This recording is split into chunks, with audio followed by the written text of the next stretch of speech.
হর হর মহাদেব। বাবা ভোলেনাথের কৃপায় আশা করছি তোমরা সবাই খুব ভালো আছো। আর এটা হচ্ছে শিবরাত্রির দিন। আমার 12টার সময় 12:10-এ আমার পুজো শেষ হয়েছিল, 11টায় বসেছিলাম। আর এটা হচ্ছে শিবরাত্রির পরের দিন, মানে হচ্ছে শনিবার, শুক্রবার দিন রাত্রে থেকে শনিবার দিন এটা সকালে আমার শাশুড়ি পুজো দিচ্ছে।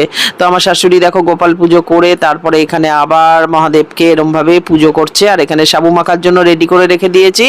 আর পরের দিনকে আমরা সাবু মাখা এইসবই খেলাম। তো পুজো টুজো দিয়ে রেডি হয়ে মেয়ে বললো চলো। এখন আমি বললাম কোথায়? বলছে চলো, ছোটমণি এসছে, মানে আমার ছোট বোনকে ছোটমণি বলে। তো চলে গেলাম বাপের বাড়িতে। বাপের বাড়ি বেরিয়ে এই যে এখন দেখো অনেকদিন বাদে বাসে উঠেছি। গিয়ে বাসে ওঠার পর একেবারে হুমড়ি তুমড়ি খাচ্ছি। মেয়ে বলছে যে কি তুমি এরকম করছো কেন? তো অনেকদিন বাদে বাসে উঠেছি প্রায়। তো বাসে উঠে পৌঁছে গেলাম। এখন দেখো বাপের বাড়ি এসে পৌঁছে গেছি। আর আমার মার বাড়িতে, মানে আমার বাপের বাড়িতে প্রচুর প্রচুর গাছ। এই দেখো গাছে ভরা একদম। আর এই দেখো ছোট বোন এসে গেছে। এই ছোট বোন